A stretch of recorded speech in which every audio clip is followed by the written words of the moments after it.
আসসালামু আলাইকুম, কেমন আছেন?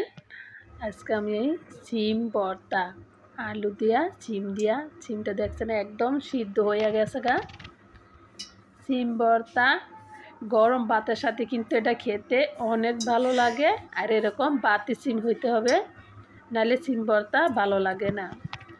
এই যে সিম, বাতি সিম আর এখন আমি যে কড়াই বসায় দিলাম আর তেল দিয়া পেঁয়াজ দিয়ে দিলাম, এক কাপ পেঁয়াজ দিয়ে দিলাম।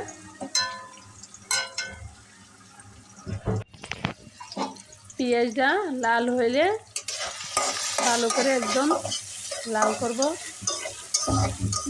পেঁয়াজটা। রেসিপি ভিডিওটা কেমন লাগছে পুরা রেসিপি ভিডিওগুলো দেখবেন, যাই যেখান থেকে দেখেন প্লিজ সবাই লাইক দিবেন, শেয়ার করবেন, আমাদের পাশে থাকবেন, বেশি বেশি করে সাপোর্ট করবেন, কমেন্ট করে জানাইবেন। এই যে আমার পেঁয়াজটা হয়ে গেছে, দেখছেন লাল হয়ে আসছে পেঁয়াজগুলো।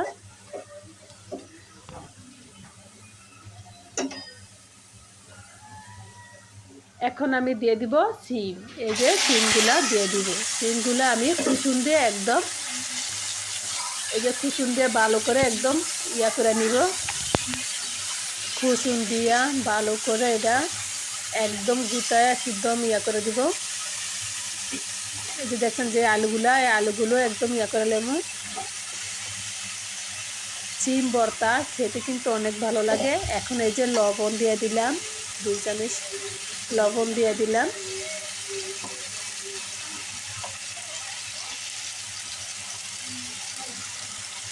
এখন এই যে চিলি মরিচটা আগে ভেজে গুঁড়া করে নিয়েছি, চিলিটা দিয়ে দিলাম। এখন যা যেরকম জাল খান, ভর্তার ভিতর জাল খেলে কিন্তু অনেক ভালো লাগে, জাল না হইলে ভর্তা মজা লাগে না। এই যে এখন আমি ভালো করে কুচিন দিয়ে গুছিয়ে নিব। এই যে এখন এই যে ধনিয়া পাতা দিয়ে দিলাম কুচি। আর সিম ভর্তাটা কিরকম লাগে প্লিজ আপুরা ভাইয়ারা সবাই কমেন্ট করে জানাবেন, লাইক দেবেন, শেয়ার করবেন, আর সাবস্ক্রাইব করতে কিন্তু ভুলবেন না। প্লিজ আপুরা সবাই লাইক দিবেন। গরম ভাতের সাথে এরকম শীতকালা দিন এরকম ভর্তা সাথে হইলে কিন্তু অনেক ভালো লাগে। এরকম বাতি সিম দিয়ে আলু দিয়া এরকম ভর্তাটা বানাইবেন, কড়ার ভিতরে এরকম গুটা ভর্তা বানাবেন কুচুম দিয়া। তো এই ভর্তাটা খেতে কিন্তু অনেক মজা।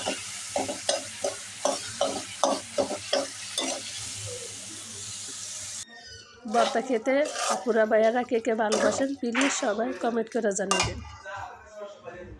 দেখছেন আমার ভর্তাটা হয়ে গেছে গা, মাশাআল্লাহ অনেক সুন্দর লাগছে। কেমন লাগছে আপনাদের প্লিজ সবাই কমেন্ট করে জানাবেন। সিম ভর্তা দেখতে যতটা সুন্দর খেতে কিন্তু অসাধারণ। আসসালাম।